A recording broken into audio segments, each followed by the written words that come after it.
popcorn. We are two niggas spoiling movies. Yeah.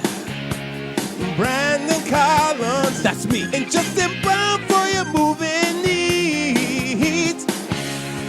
Medium popcorn. Woo! You haven't seen it, well, we're gonna spoil it. Spoil it in your face. That's your warning. So if you get pissed, it's all your fault. Woo-hoo. My Lord, Lord, Lord. Oh, my Lord, Lord, Lord. Welcome to the podcast. Oh, my Lord, Lord, Lord. Medium popcorn. Oh, my Lord, Lord, Lord. Brandon's back. Yeah. What's up, everybody? What's up? I'm surprised you're so cheery, Justin. Heard you talking smack for 4 episodes straight. I was like, damn. All right, maybe I should just quit. Like, damn. All right. No, but shout out to Tati for covering for me. Really appreciate it. What's up, everybody? Yeah, I'm back to talk about slavery. Well, they were free. Question mark.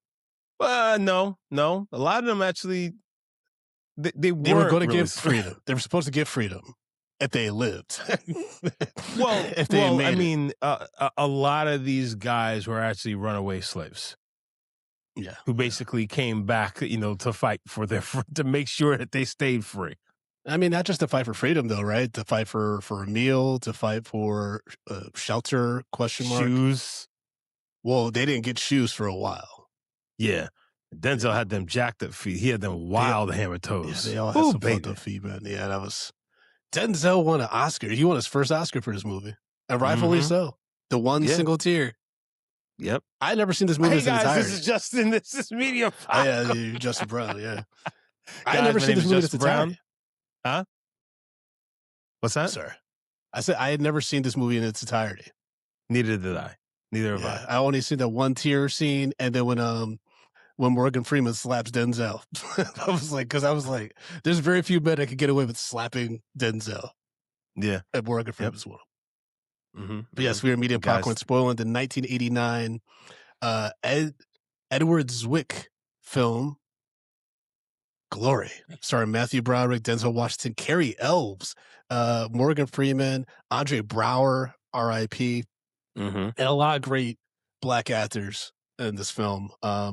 One was nominated for 5 Academy Awards, won 3, with Denzel Washington winning Best Supporting Actor, in addition to receiving some Golden Globes, as well as being nominated for a BAFTA for Best Cinematography, which I imagine back at this time, this is a gorgeous film. I mean, it still looks pretty good, despite, the scene where they're charging by the little black kids, and one of them has a watch.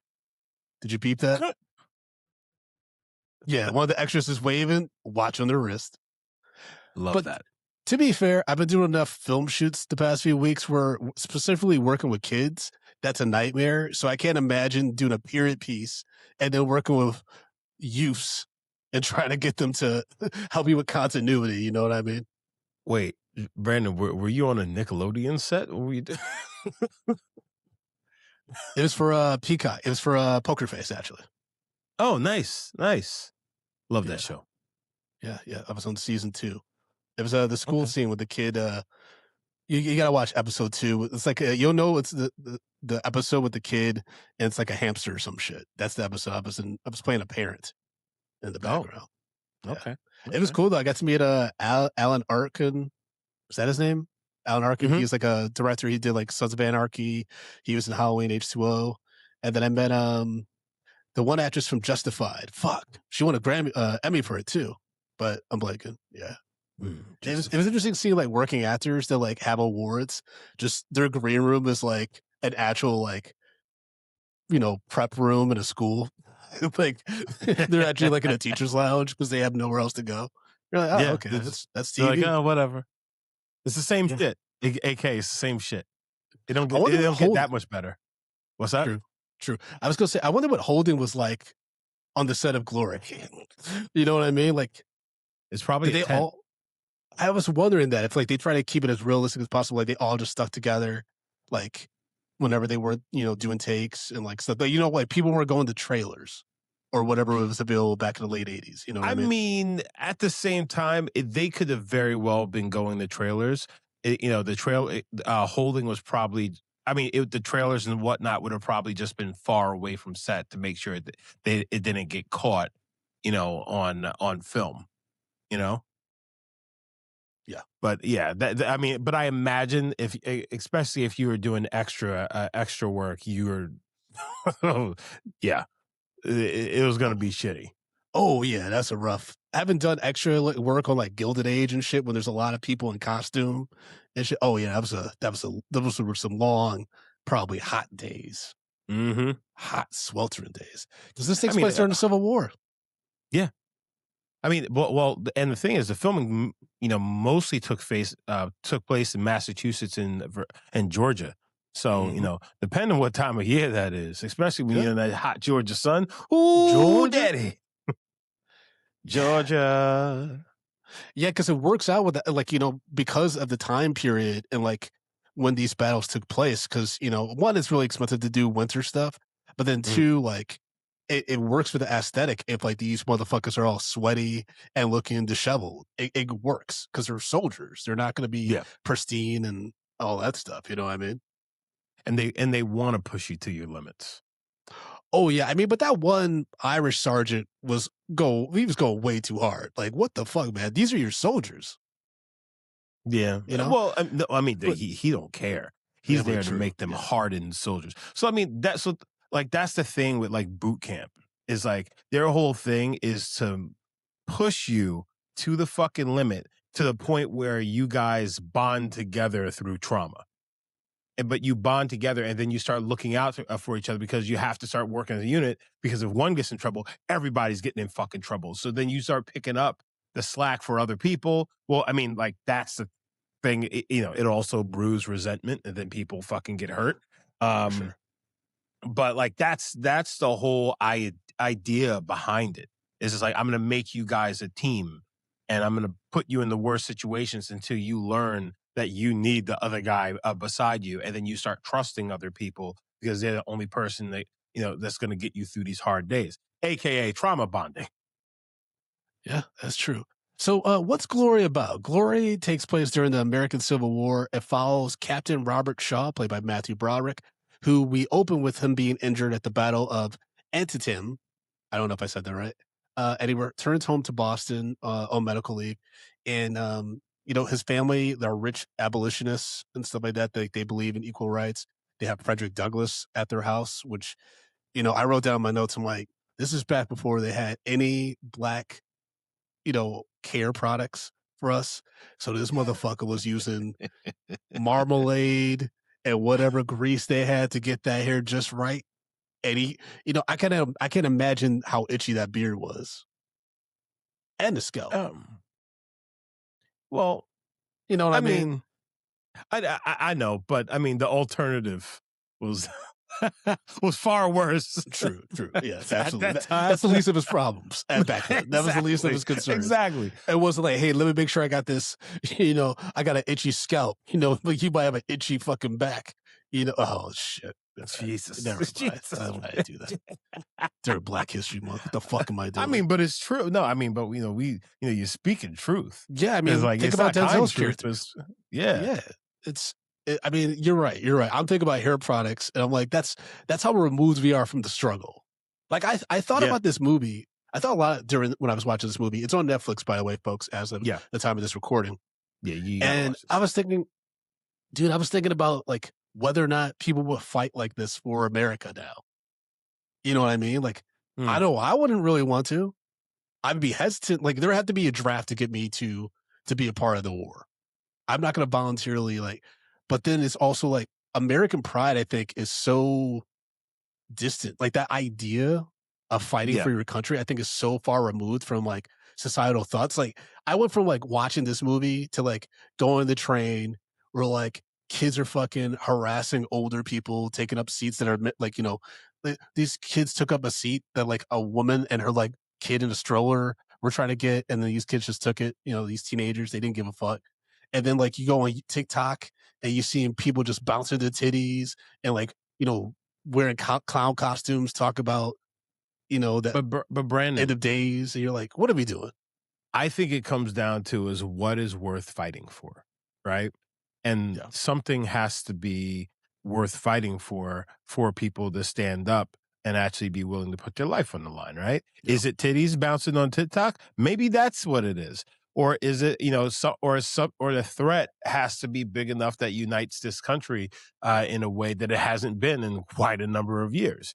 I don't know what that is. I don't know when that's going to happen. Eventually, something will happen. But, I think right now we are very far removed from that, because of all the bullshit that's going on. And, you know, I've been trying not to, there's macho. I've been trying not to get like, dig deep into everything that's been going on. But I feel like we're getting to the point where you can't not talk about it. You can't not address it because it's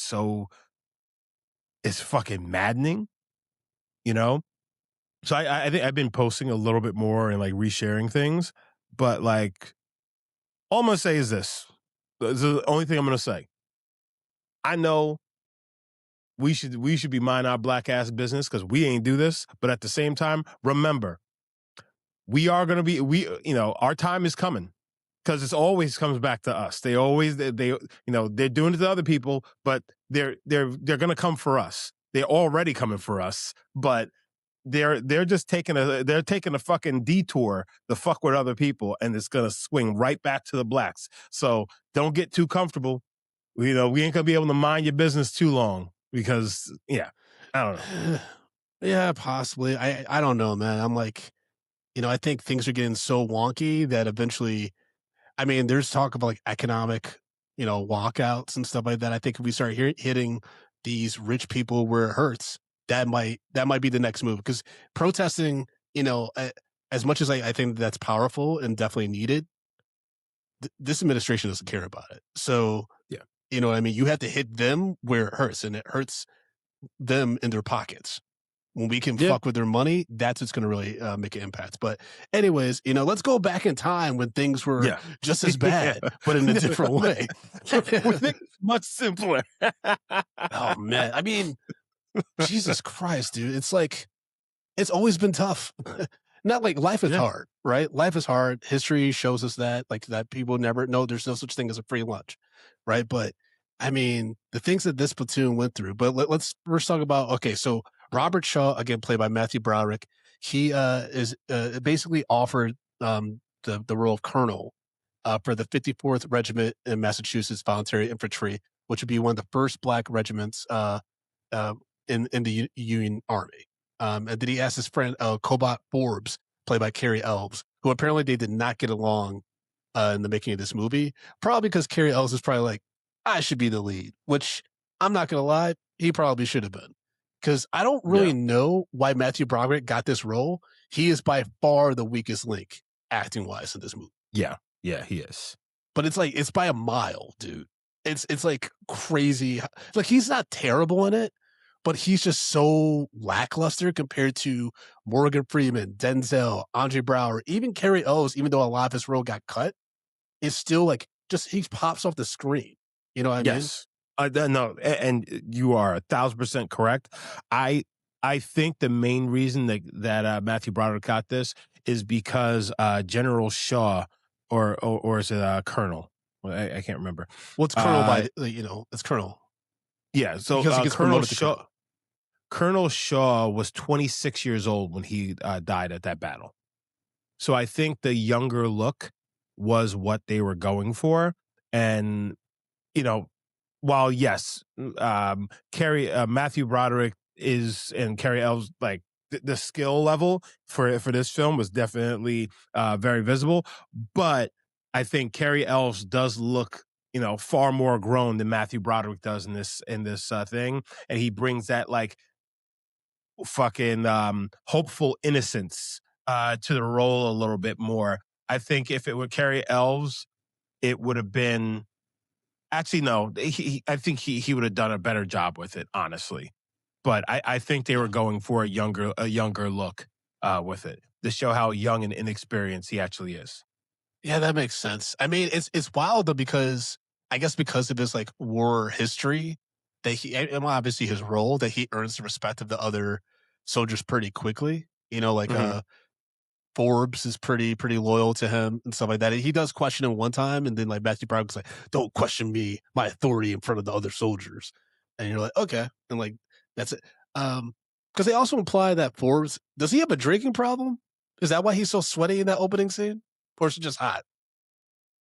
Well, When he asked him I to join him, you know, after he's already talked, well like no, Forbes comes out, he's like, "They're going to give the coloreds guns. That's madness." It's like, "Hey, you want to join me in helping train these coloreds?" he's like, ain't nobody want to follow me. He's just like, hey, I'd be glad to have you with me, please. I need help. Yeah. Basically what he did. He was begging him. But he was partying. So like, yeah, he was drinking and whatnot. But also they're on the heels of that battle that they both narrowly survived. Yes. And, Matthew Broderick obviously had PTSD. Oh, yeah. He gets rattled. When that nigga's head blew up, he turns around, come on, pow! I was like, yeah, damn. Yeah, I mean, war's fucking crazy, dude. Like, and like that. This is cinematic. This is like for film. Mm-hmm. So you know that in real life, this shit's way more gory. It's just a mind fuck. I can't. Yeah. It's there's no Steven Spielberg or Edward Zwick yelling cut. Like there's no cut when you're out in the field of battle and shit. And that's what's so crazy about. That's what's so crazy about American Civil War reenactments. Like, why would you want to do that? Like, you know what I mean? Well, all right. People do that for hobby. Yes, but that's a thing. If in up until World War I, war was seen as this valiant thing, and it's like people wanted to go to war because they was like, I could go to war and come back a hero. My life changes. I'm a different person, and I'm looked at, in a different way. And war wasn't the modern warfare that we have today, which is on another level. It kind of started in fucking World War I with like chemical warfare, trench war, and like just the wild shit that war became. It's just like, nah, we killing everybody.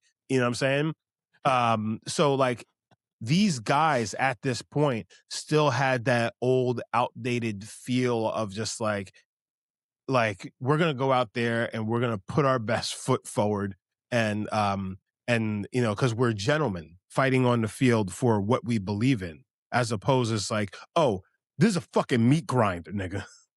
They gonna grind this up. And so this is kind of the beginning of the shift. Cause once you had, like bigger explosions and the kind of technology, like took war to another level. Like this is where people really started to get fucking PTSD and all that shit. So, especially with guns just starting to become far being upgraded. Yeah. 100%. I loved Andre Braugher in this movie as Thomas Searles. He's a free black. We established that very quickly because he's at this party with Robert Shaw and Kobat and stuff like that. And he's immediately like, sign me up. I was just like, oh brother, oh boy. And we meet other recruits and stuff like that. And that includes Morgan Freeman's character, Denzel Washington's character. There's a mute boy drummer there, and then one of the guys is like a sharpshooter. Like he kind of like comes off kind of slow, but he's actually a really good shot. You find out later on.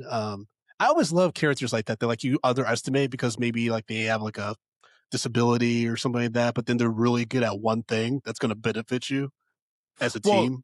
But he's also and that's because he was from South Carolina. He's just like, yeah, because I shoot squirrels all the time. He hunts squirrels for dinner. Yeah. So you know what I'm saying? Yeah. So like, yeah, he has to be a decent shot. Mm-hmm. Gotta make them. I've been shooting squirrels in Red Dead Redemption 2. What's that? I've been shooting squirrels and like shit like that in Red Dead Redemption 2. Tell me about it, Brandon. Man, it's fun. It's very therapeutic. I mean, I do go around the town just like fucking, if you step to me the wrong way in Red Dead Redemption 2, before like earlier in the game, I was like forgiving shit. It's like confront or like, like let them pass on the way. Nah, if you block my road and then you're going to show me a gun and say, go back the other way, Nah, homie. We fighting? Oh yeah, I'm taking out everybody, and I'm gonna steal your shit.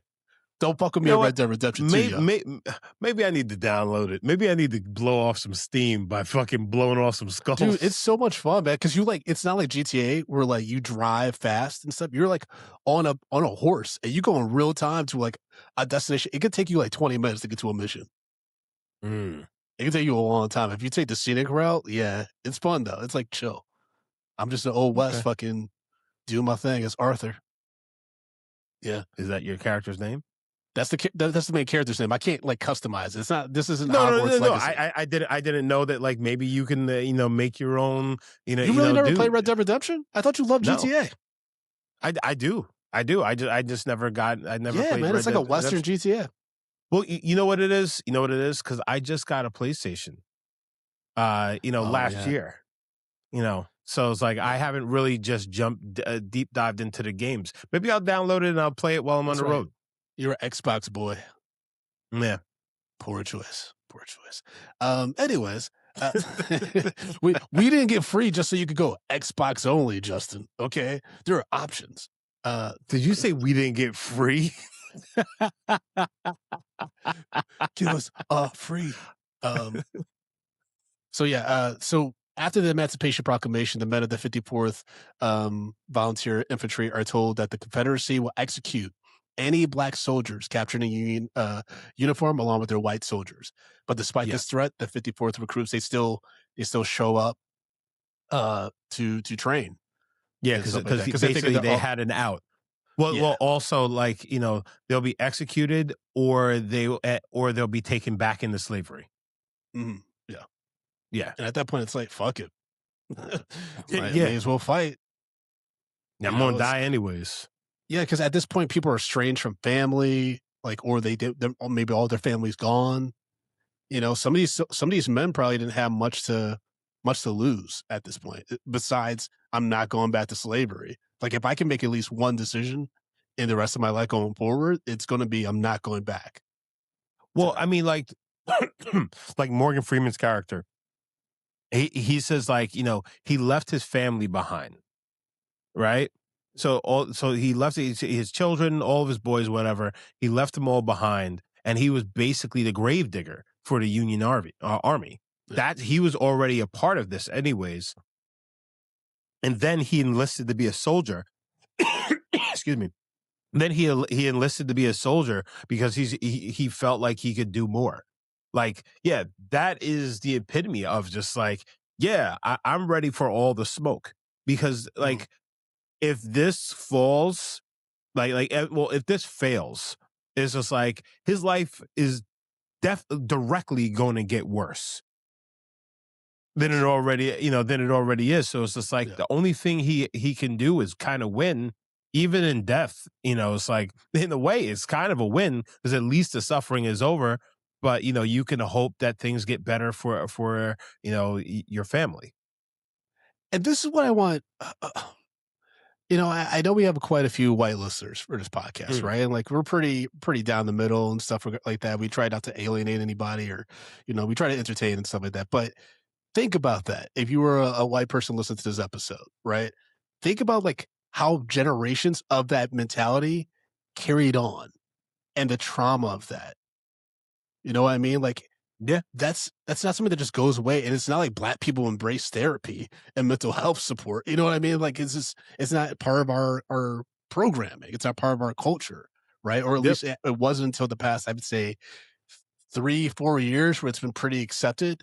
No, until COVID, where everybody started realizing it's just like, yo, being alone and being fucking locked in a cage, whether it be like literal or just mental, is a detriment to every aspect of my life. Yeah. And I think that's where so many people, like especially white people, particularly, because this is a reference to them, they get so like defensive when white privilege comes up. It's like white privilege isn't just like you and your situation right now and being able to do X, Y, and Z. It's about you having the ability to have a mindset where you don't have to worry about things because for generations in your family, y'all haven't had to worry about that. It's not just about now. And that's where we as a country in general are just so self-centered and think about us right now. Like people are forgetting about civil rights leaders, bro. Yeah. They're forgetting about those movements, and it's crazy. I mean, I bet if you ask so many young black people right now about John Lewis, who is that? They'd be like, who? Yeah. Is that the guy who has the grills? That's George Foreman. Yeah, it'd be kind of scary, man. Well, And that's why, bro, watching. Sorry. look what they do to older generations. You know what I'm saying? They lambast them. Like the way that people talk about Michael Jordan, like Michael Jordan wasn't fucking, that nigga. You know what I'm saying? Or the way that, just like so and I picked Michael Jordan, right? But and I'm talking sports now, but like that also shows how they're just like people couldn't be good back then because we're at the peak of evolution at this point. Like that's the way people think now, which is absolutely completely backwards because without the technology that we have now, it's just like we still survived and we still push forward and people forget that shit. Like even boxing, Floyd Mayweather, like, oh, Floyd is the best. There's a nigga named Sugar Ray Robinson who was a monster on this earth with a pair of gloves in his hands, and people act like that guy didn't fucking exist. Yep. Like, that's what the world is now. People talk about fucking Jake Paul like he's the fucking second coming when he ain't shit. But this is the world that we live in now. It is. It's definitely the world. Unfortunately. Yeah, it's wild too. I mean, and to your point about the goats, like, right? Like you talk about Michael Jordan, Sugar Ray Robinson, and stuff. I think about Denzel. I wrote down my notes because Denzel plays it's not sergeant. He's a private trip. No. Private trip. Yeah. And he's accused of going AWOL when actually he was looking for shoes. And so he gets flogged. That's basically like being whipped. And, he's removed the shirt in front of everybody. Everyone sees his scars from slavery and the whippings, the beatings that he received from that. And he's just staring Matthew Broderick in the eyes, like the most intense Denzel stare. And then it's like a long shot. It's a long shot on Denzel. And just, within 45 seconds, we get that one tear burst out his eye. And then that's when I was like, oh yeah, that's when he won the Oscar. But that's also, all these actors had to be on that set and be like, that's him. That's the guy. Yeah. You know what I mean? Like Denzel, when Denzel passes and time comes for all of us, I think that's going to be, I might cry. I think I'm really going to cry. It's going to be a really hard day. Yeah. Same with Morgan Freeman. I mean, Morgan Freeman got some, he's done some questionable things. He's done some weird shit, but same. Like, I mean, like that voice, that iconic voice, his presence always makes a movie better. Bro, fucking James Earl Jones. Like when James Earl Jones, like that was like a moment of silence, moment. Like you got to take an opportunity that, like, oh shit, we lost James Earl Jones. Yeah. You know what I'm saying? And James Earl Jones isn't a bigger name as fucking Morgan Freeman was. Because James Earl Jones was like,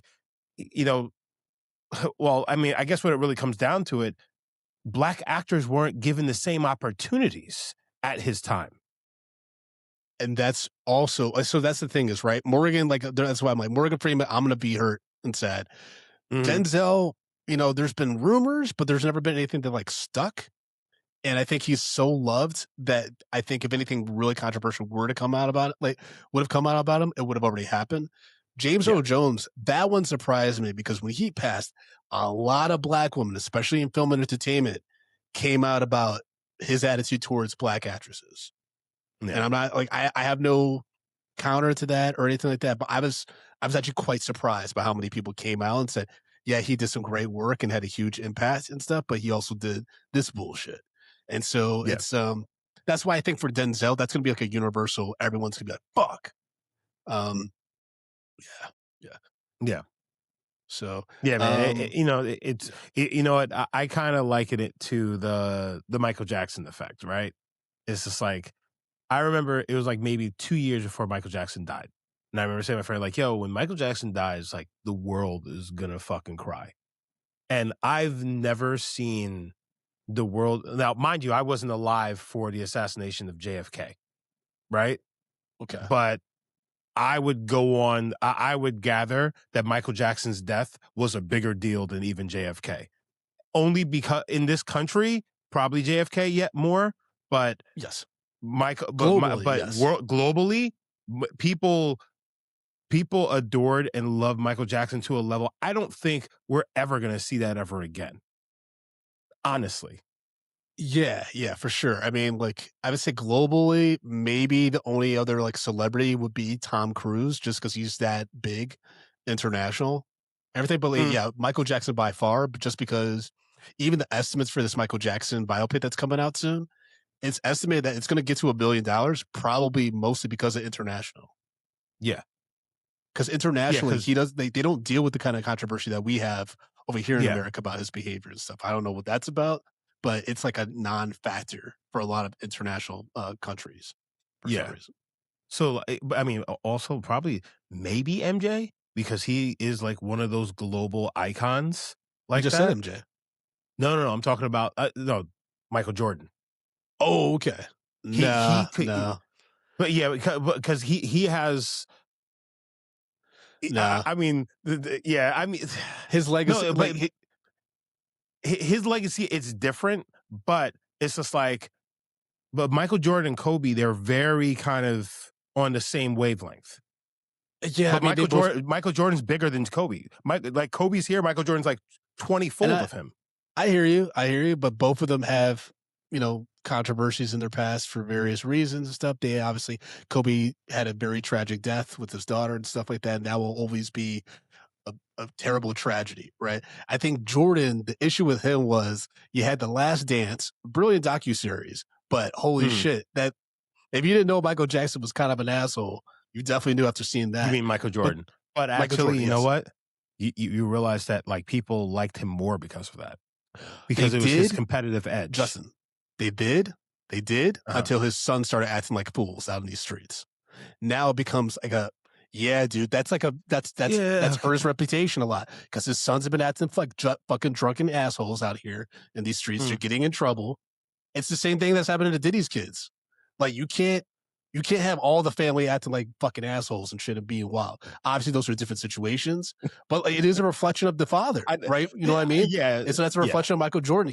And these kids are going around telling cops like, "I'm Michael Jordan's son. What the fuck are you gonna do?" Like they're wild out here, and so that has definitely hurt his reputation as legacy. Yeah, but I mean, but at the same time, this guy for 20 years is on the road playing basketball. Like that's something that happens. You should have been a lawyer to any kid. No. I'm just saying. I should have. I should have been. You should have been. You should have been because you Johnny Cocker the shit out of anything. I've seen you like you. I can see you get batted to a corner, or not even batted to a corner. It's just like we're having a conversation. You're just like, you know what? I hear you, and that's the end of this. Having said that, you know what I mean. You be doing the rebuttals and shit in court. But Brandon, I think part of that also is because they are black. They are children of a black megastar, right? So that gets highlighted on a different level than other people. The other people, because one thing we do know is that white stars' children are substantially worse. White billionaires' children are substantially worse. So look at David Ellison. Like, yeah. But anyhow, back to this wonderful movie, Glory, 1989. So Robert Shaw, he starts gain the trust of his soldiers and stuff, especially when he confronts the racist Irish quartermaster who's just at one point he just beats the shit out of Andre Braugher's character. So actually, got this grown man sobbing and shit. That's the thing though. I think it wasn't that. Because when he asked him that, he was just like, you grew up with him, right? He's your friend? Yeah. He's like, yes, we grew up together. It's just like, well, let him grow up. So he got worse. He got more complacent. Yeah. And he let him do whatever. The thing that really turned him is when he was going to, when Private Tripp was being flogged, and Tripp looking at him is like, oh, okay, so we back in slavery now, huh? Yeah. And he didn't break, but before that, Carrie L's character looking at him as being like, "Yo, like you can't fucking whip these guys, especially where they come from. it's not good optics. Like, you can't do this. Yeah, and that he's came like, full no, circle with. Sorry. God. No, that came full you're circle good. though with the other platoon, right? That they infantry that they encountered were that psychopath white dude was like having these black soldiers fucking pillaging towns and stuff, and he's like, we got to burn it to the ground to erase the evidence, basically. He Turning basically was doing like citizens against Nazis. yeah, turning citizens against black soldiers. So like, you know, the N-word soldiers, they're out here fucking, and that creates resentment for generations. You know what I mean? Yep. Like, it's all like, and Matthew Broderick just staring at this dude, but because that guy outranked him, he's like, he got to follow orders. That shit was fucking crazy, man. I would have shot him right there. But then you get court-martial and probably executed. And ain't nobody going to say shit. Who's going to say something? Those black soldiers going to say something? My black platoon? You know what I'm saying? Maybe. He would have been like, I'd have you court-martialed and da-da-da-da, and then your platoon would be mine. Like, pow, it's over. It's like, ain't nobody saying nothing. It's just like, and I'm going to treat you guys like the way that you should be treated. You shouldn't have to do any of this bullshit. It's just like, let's act like you guys are human beings. I'm pretty sure every black soldier is that, but then again, that's also why I'm no longer involved with the military because of shit like that. Yeah. I don't know if it would have worked out that good. I don't think Robert Shaw would have been, he also dies later on in this movie. Well, yeah. Because this whole story is based off his journal entries back home, right? That's what the opening said. Yeah. But yeah, this is like past the time when people were just doing duels, right? They stopped doing that after Alexander Hamilton died? No, people are doing that. Why didn't you just challenge him to a duel? No, just kill that nigga. I'm just saying, like, if you can get some soldiers to support it, like, you know, like it's a fucking WWE match, you just pow, you know? Because also, he's got PTSD, right? Yeah. It's probably not going to work in his favor. Because, you know, the whole thing is just like, you got to be So, do you know Andrew Jackson used to have duels all the time? Yeah. Right? And do you know his big thing with why he won so many duels? Because he cheated? No. What he would do is he would allow them to shoot first. So the rules of the duel, because the rules of the duel is the first person takes that shot, you missed, and the other person can basically just line up and take their shot. They have their time, right? So basically, what he was going off is like, I don't know, I need to get water. It's like, okay, so you're rushing to turn around and shoot. It's just like the likelihood of you hitting something vital and killing me is low because, you know, you're stressed. You're missing. You may miss and stuff like that.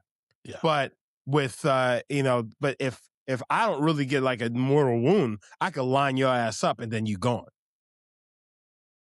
Got it. Okay. So like, you know, but he's the guy who's gonna miss and die.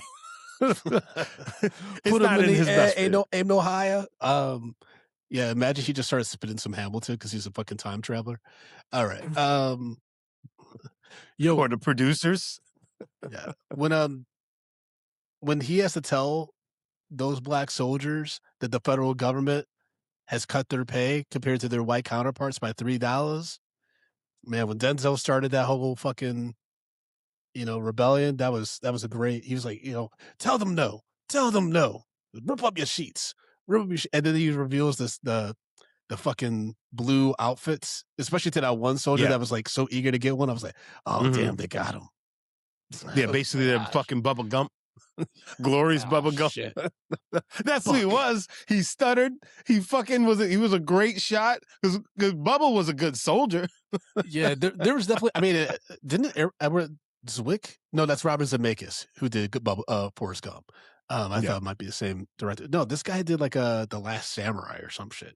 He does like these epic war movies and stuff. But okay. Yeah, I did laugh though, and it's fucked up because at the last, and we'll get to like the final attack at Fort Wagner or whatever. That reminded me of a thing from the South Park movie when we were going, like, America was going to war with Canada, and they put the black platoon at the front. Operation Human Shield. That one dude was like, "Do some people going to die?" And I was like, "Oh, this is from that. This is a parody of Glory." Like, because I finally saw the movie, so I was like, oh, like, because I didn't know they all died at the end, basically. Well, they didn't all die. Half of that in real life, half of the 54th was it infantry died or whatever. Yeah, so half of them died. Half of them died, including Shaw, Carrie Elves' character. Carrie Elves' character. I can't remember his Forbes, name. Forbes, Shaw. Forbes. So a lot of the commanding officers died. So yeah, I mean, I think for this film they killed off all the main characters. Yeah. From a screenwriter perspective, Kevin Jarre is the screenwriter for this. It's a good full circle moment for Matthew Broderick's character, Robert Shaw, just because him freezing up at the beginning before he gets injured to then being the guy that leads his scared infantry against enemy lines. And it's a failed attack, by the way. I thought that was a good moment. I mean, this is a good war movie. You know, I don't see many movies that take place during the Civil War like this. So I thought it was a good one. You know, we follow after the soldiers are trained. You know, they go to battle finally because Matthew Broderick really fights for them to get the proper equipment, proper boots, uniforms, and then to also go into battle because these soldiers want to fight. They don't want to just be labor because that's basically kind of what they're tasked with. Like they're doing manual labor again, like you said, slavery again. And they're like, we want to fight. But also, like of anybody who has a vested interest, it's them. Yeah. They're literally fighting for their lives. Exactly. Yeah. And that's the thing that it seemed like nobody was getting. It's just like nobody's going to fight harder than these guys. That's what when they saw those white Union soldiers, they were just like, oh no, we'll go there. We'll take care of them. We ain't losing these. So you know what? Hold on. A quick break. Because I just want to say, if anybody is listening to this podcast, and if you're a teacher, something like that, this is what you should be showing to your kids. You should be showing this movie to your kids. Talked about her. They showed this to her during Black History Month in her school. Yeah, they didn't show this shit to me when I was in school. They didn't show it to us either. Yeah, it's ironic because Ann Arbor, they're all liberal and stuff, or they were. I don't know what it's like now. It might be more conservative, but they wouldn't show slavery movies really. And stuff I would have to watch this separate, and for some reason I just only saw clips of it. Same.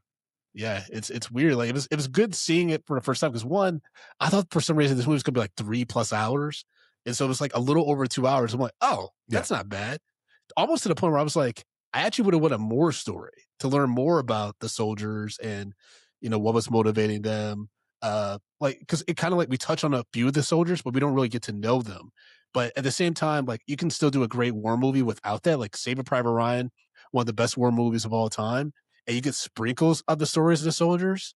But even then, Tom Hanks, right halfway through the movie, everyone's like, what the fuck was he doing before the war? And then to break up that big fight, Lluvia, we got to do Saving Private Ryan at some point. Yeah, for sure. Halfway to the point, I haven't even watched Tom Cruise be like, I was a teacher? You know what I mean? It's they barely know each other. And they've been fighting for months plus. Yeah. Together. It's I don't even know what the fuck he did before we started killing people. You know what? It's just the one thing I kind of wish from this film is I wish that we did get one Black soldier that actually lived through this battle and heard from him afterwards. You know what I'm saying? Yeah. So I kind of just wish we had that. Because I think it would have been a powerful moment to, even if, you have him as an older man in the 20s and speaking to his grandkids or some shit like that and talking about, what that time meant for him. You know what I'm saying? You know what I'm saying? What that day, that battle, what that meant. It's thou and seeing the future, come from the future that came from it. You know what I'm saying? I wish we got that. I think that would have been a powerful moment. I don't know who I'd want that to be. I think maybe it was Thomas. I think Thomas would have been the guy, the orator to kind of, send down that oral history, and keep it going. But the other part that really jumped out to me is obviously they have that kind of scuffle with the white Union soldiers. And then Morgan Freeman gets in there. He's like, stop it. And the guy's just like, says whatever to Morgan Freeman. He's just like, hey, I'm a commanding officer.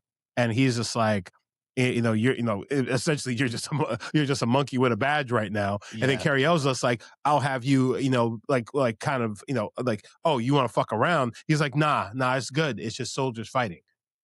And then to see them as they're going out there for that last battle, and those guys, after seeing them on the actual battlefield and working together, and how they're just like, hey, give them hell, 54.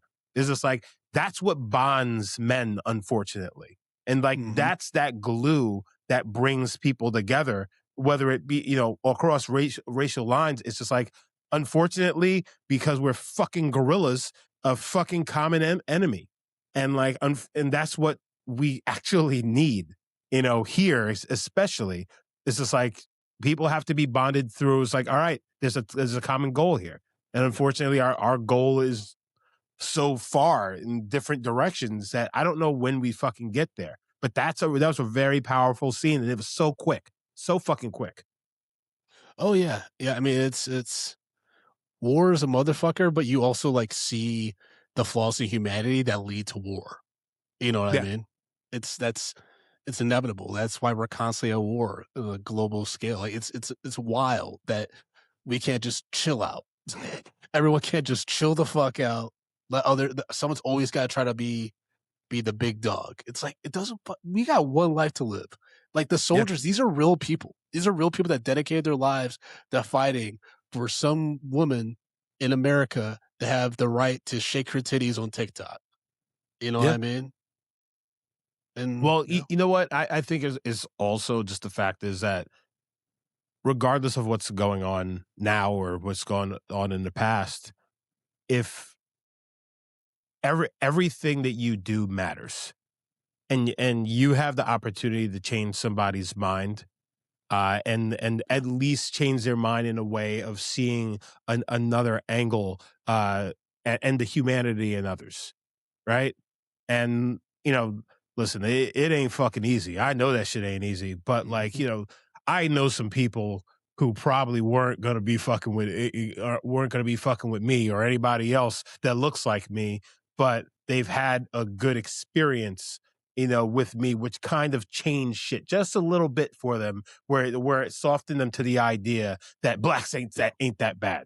You know what I'm saying? And sometimes you don't know for sure, but but also at the same time, I also feel like, we're losing our fucking radar on being able to pick up on that shit because niggas have gotten way too soft and they think shit is sweet. oh yeah, yeah. Like that's the thing is like, respectfully, there's some people years ago.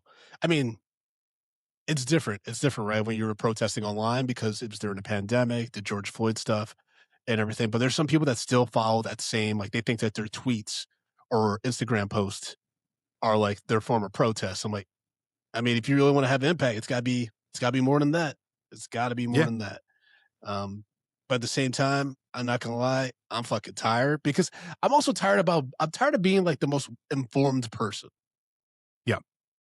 Like I'm not like obviously I have my thoughts. I gripe about things. I get really frustrated, upset about things that happen in the world. But I also like read and I learn stuff. I can't tell you how many people I've had chats with who are like also complaining about the same things, but they don't know even a quarter of the shit I'm talking about. I'm like, how are you how are you more outraged than I am and you don't even know all the stuff? Or some people are saying wild opposite shit and you're like, what? Where'd you get that from? A video on YouTube? Okay. We're not on the same planet. we're not it's very frustrating. But all these platforms thrive on that. But you know what? Everyone has their way of doing things because everyone's situation is different, and we can't. We have to, in a way, kind of, appreciate where people are at that point, and then maybe through you or through things that they see or are exposed to, it will elevate them to the next level of consciousness, with what's going on. But like, it's tough. It's tough, man. I know. Cause like I see people who I've known for years and I respect, or I thought I respected. And then I see the shit that they're posting. I'm just like, who the fuck are you? And you know what my thing is? I'm not erasing them because I want to see what the fuck's going on because I'm going to hold you to task the next time I fucking see you. You know what I'm saying? But also I feel like I don't want to engage. I also want to see what they're fucking saying. I want to see all your fucking bullshit. And then you know, because I'm just formulating fucking arguments. Maybe I should have been a lawyer. Oh, alternate world. Justin's over here being Justin Cochran. Well, actually, you know, when I went to the Marine Corps, I planned on doing JAG. I was going to do military law. Well, I was going to be a lawyer. That was actually my plan. But you know, they were way too racist for my blood, so I was just like, "Fuck these niggas." Still should have taken the LSAT. Just give yourself options, man. You can still take it. Yeah, I'm good. Okay, I'm good. So the 54th Infantry, Jesus, they fight up for Wagner after having a successful campaign at securing the foothold at Charleston Harbor. Then they're told basically they're told that they need infantry to be the first to go approach for the attack in the open beach. Yeah. And Shaw volunteers them because he's like, you know, we're honorable men. I want to show people what our soldiers can do. They have heart. They're underestimated. Like, let us fucking take the lead. And they do. I mean, that night before, like, you know, everyone like comes together because they kind of know that we might die tomorrow. Like, it's not a good situation. And they suffer some heavy losses, man. It's a brutal last 20 minutes or so. You know, Shaw, he leads the charge, gets shot up real quick. Denzel then picks up the flag. He gets shot up real quick after, you know, continuing the charge. It's implied that a lot of other soldiers, like Thomas, like Andre Brower's character, Morgan Freeman, they might have died because they get to another part of the beach and they're facing like cannons from the Confederacy, right? And you see the Confederacy like cleaning up their beach camp and like throwing the bodies in a mass grave and stuff. So basically what happened in real life is that it was basically that one infantry at a time or one unit at a time could actually get up that space because it was like a bottleneck, right? Yeah. So they went first, and the plan is like they're kind of breaking it, and then other soldiers were going to come and attack from other angles and whatnot. Yeah, well, it didn't work out. Fort Wagner was never taken. Yep. Like, yeah, it was never taken. They actually, Colonel Shaw was actually thrown into the mass grave, you know, with, you know, the Negro soldiers, and which is definitely a departure from the way things typically were, especially being like a general. They would actually ship the body back, but they just buried him with everybody else. And mainly because he was leading, you know, a black unit. Which his family was kind of just like, you know what, that's actually okay with us because he should be with his men that he fought so valiantly with and things like that. But again, that's war was looked at in a completely different way at that time. But like, yeah. So like, and the black soldiers, white soldiers, everybody died there as far as a union. But but that battle did kind of turn, you know, Washington. So Lincoln and such to be like, hey, we need to train black infantry because I think they realized at that point, this is like these motherfuckers are not playing games. Yeah, Daniel Day-Lewis put on his little top hat and was like, we have to get more soldiers because he played Lincoln. All right. I know. Justin, read our letterbox reviews, baby. First of all, stop calling me baby son. But guys, guys, you know that, you know, we got Patreon, so we're going to get some Patreon reviews if we got any, but we also have Letterbox. So up first, we have Film Ape, who wrote, I like this film more when it was remade with Tom Cruise playing a samurai. 3.5 stars. How dare you, Film Ape? Damn. How dare you? Next one up is from Ava Ador. Cannot believe Matthew Broderick, who killed 2 people in Ireland in 1987, ended racism. Shocking story. 3.5 stars. I don't know what that's referring to. Is that a film? What? I mean, did he kill 2 people in Ireland in a film or something like that? No, it happened in real life. What? Yeah. Car accident. Oh, I You didn't did know not know about that.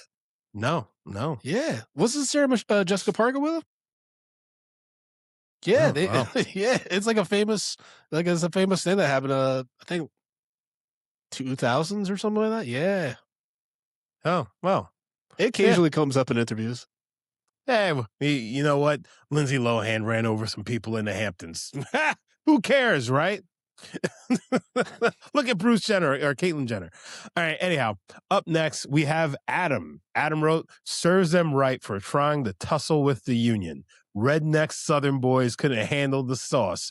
Dumbasses thought they could secede and call it a day. USA, USA, hoorah. Okay, 4 stars. Okay. Well, Adam, I was really worried I was going to go the obviously- other way in that review. So did I. I was really nervous. Thank you for being on the right side of history, Adam. Up next, we have Film Buff Soul. Okay. Who the fuck thought Ferris Bueller would make a good army general?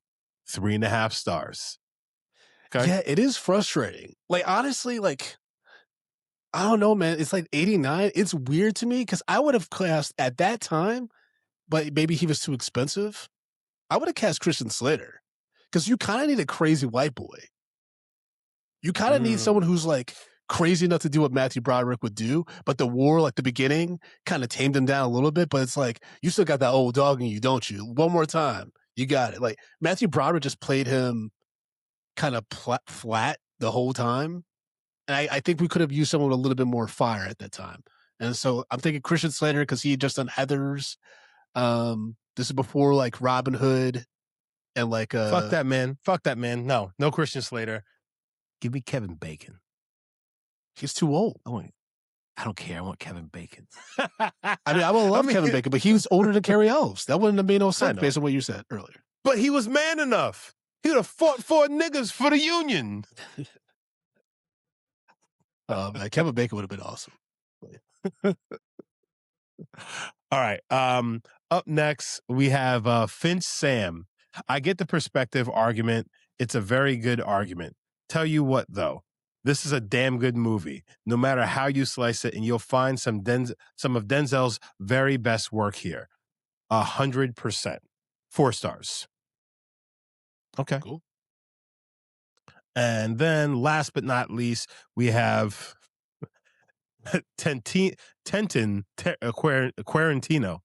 Okay. All right.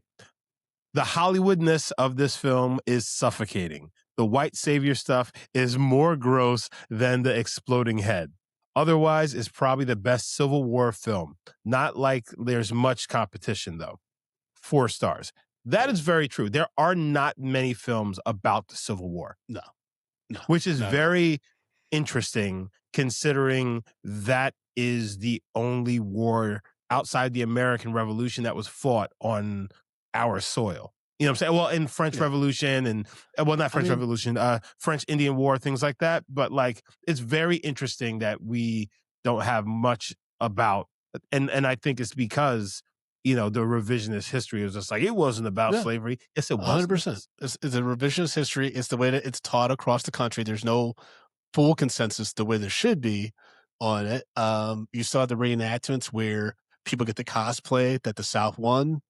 You know, there's some people down south that are like, the South will rise again and shit. Like, there's so many reasons why there's not, there hasn't been another Civil War film like that takes place in this era. It's also incredibly expensive too. So I don't think anyone's, unless you have a surefire script and cast, I don't think that's going to happen anytime soon. But we did get one Patriot thought on Glory, and folks, remember we still have a Patreon at patreon.com/media popcorn gear to have your thoughts, reviews of that movie right on that episode. It's from Jay Brooks, who wrote niggas acting.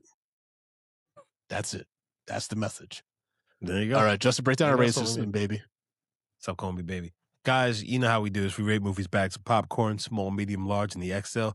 Really exceptional. If a film doesn't deserve any hot, buttery, delicious popcorn that you put over your disgustingly chapped feet from walking around in non-issued military boots all day, we throw it into a stale popcorn pile. We pile piles of stale popcorn on top of it.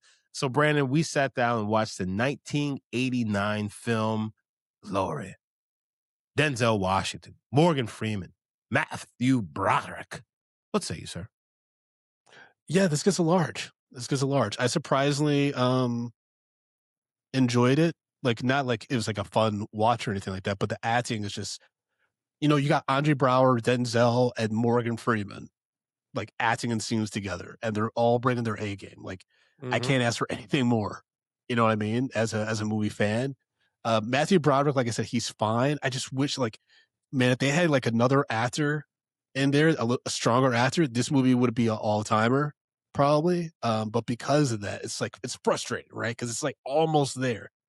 You know what I mean? But nonetheless, I completely understand why Denzel won his first Oscar for this movie. It should have been for Mo Better Blues. Actually, Mo Better Blues comes after this, so I'm happy with it winning his Oscar for this. This is 89. So Fair.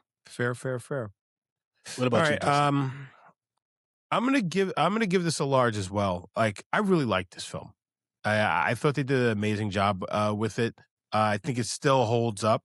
The acting was great, with the exception of Matthew Broderick. But I think that as the film went on towards the end, he kind of stepped it up a little bit. But I could see exactly why him and Carrie Elves didn't necessarily get along very much on the set of this film, because if Carrie Ells was in that role, I think it would have worked a lot better. But then again, Matthew Broderick is playing like, a pampered boy who's in the position because of his father, and I think he's a little his